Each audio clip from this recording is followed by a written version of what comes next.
I'm Bruce Matson, and today we're going to be ranking the rookie quarterbacks into tiers for Dynasty Fantasy Football. Let's get into it and let's get to it. So going over to the tier maker to rank these quarterbacks into tiers. When guys are ranked into tiers, that means they're close in value and you're going to diversify between them. Also, there's a storyline sometimes into the tier that really separates these players, whether it's draft capital, how a player plays, their history, their production, whatever it is. Sometimes that'll separate them out as well for a presentation value. But let's go ahead, let's get started looking at these players. And for tier A, the first guy we're going to talk about, he's the QB1 for many people, and that's Bryce Young, and probably will be the first quarterback selected. And he has a good mental processor. He processes the field fast, very productive over the course of his career, and can be very accurate downfield, over the intermediate, and all that stuff. He's also very snazzy with his pocket presence, manipulates the pocket very well, has a good feel of what's going on around him, which makes him a very good quarterback prospect, and he was productive off the rip once he became a starter there at Alabama. And we're looking at him either being the QB1 or QB2 in this draft class. We'll have to see when the draft happens, but he's going to get that top shelf draft capital. And the other quarterback here that's for sure getting top shelf draft capital is CJ Stroud. You can mix and match these guys, but CJ Stroud's got the arm talent. He can sling it downfield. He's that guy who can pinpoint it 60, 70 yards downfield. He can do that. He's made some really good throws in his career. Had that huge game against Georgia. Has had some production. He does have some athleticism too to his name. And the thing about CJ Stroud is that you know he's a gamer. You know he's been in some big moments throughout his career. And that draft capital is going to matter because he's going to go to a landing spot that's going to allow him time to develop and allow him to get the keys to the car early in his career. We have B plus as our next tier because usually you probably slot this guy in B, but there are some things in his profile that makes you very excited for fantasy. That's Anthony Richardson. We know the size adjusted athleticism's there. This dude's got speed. This dude's got size. This dude will run over you, around you, make huge plays. This guy's got a cannon. Limited experience at the quarterback position at the college level. We know there's some developmental stuff that needs to happen here. We need to take some time to let him blossom. But when we look at attributes from a fantasy football level, that if this guy hits, it's nuclear.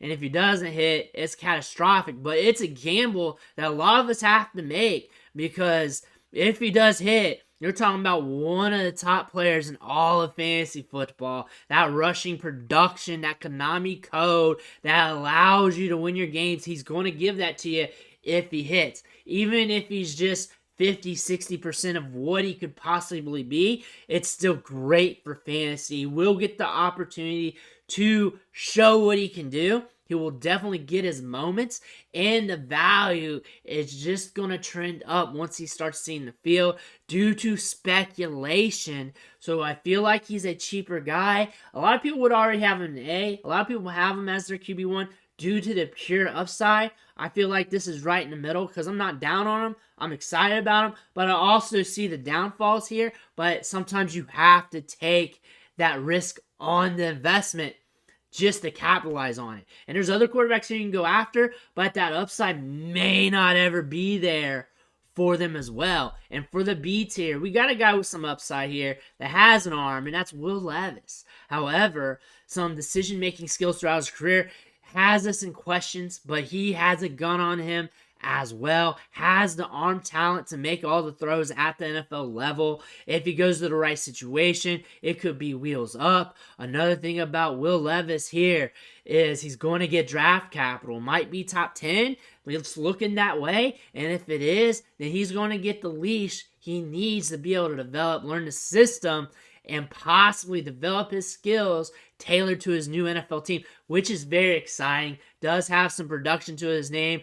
Does have some experience under his belts transferred from Penn State to Kentucky, did well at Kentucky, could have been a little better, could have been a little bit better in the stat sheet, could have been a little bit better in the decision making. We see that, but he was also working through some stuff, some injuries, offensive line issues, but he did have some good wide receivers there as well. But Will Levis, nonetheless, has very, very, very, very good arm talent.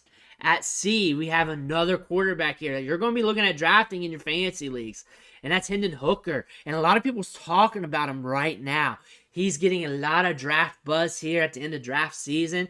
And you know what? If he did not get that ACL injury, he'd be up there with the top quarterbacks because he was in that discussion before the ACL injury. He's a 25-year-old quarterback. He's also in a system where it's a lot of read and go. That's not a lot of progressions in the system, but that doesn't tell you can't do it or can do it. So you really have to go over the tape with a fine-tooth comb here with Hendon Hooker. One thing we can say about him is he has very solid mechanics, throws great off the platform. He has been very efficient throughout his career. We have 2 very good seasons of college production. Who knows where he would have been at in the rankings for a lot of people if he would have finished this year. And it's looking like that draft capital is going to get a bump, and he's going to get a season to really watch over his team, to really learn things, to sit in the back seats and really take in the organization, the offensive system, and everything else.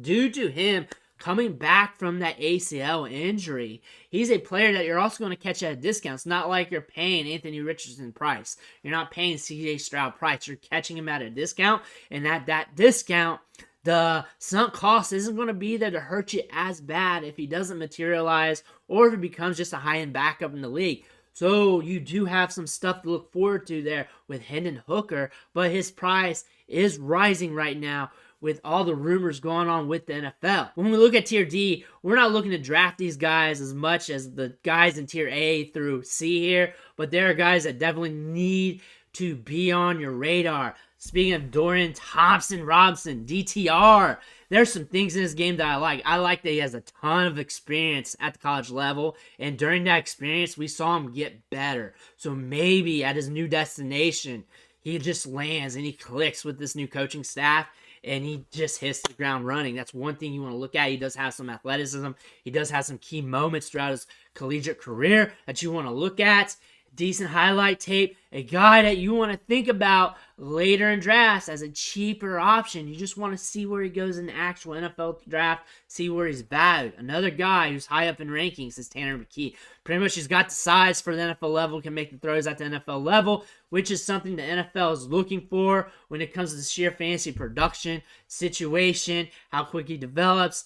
Can he take that step forward is something you want to look at, but a player you want to monitor. He's not going to be at the price tag of some of these top guys, but he is a developmental piece you want to look at for your dynasty team, especially if you're in Superflex, if you're looking for something to hang your hat to.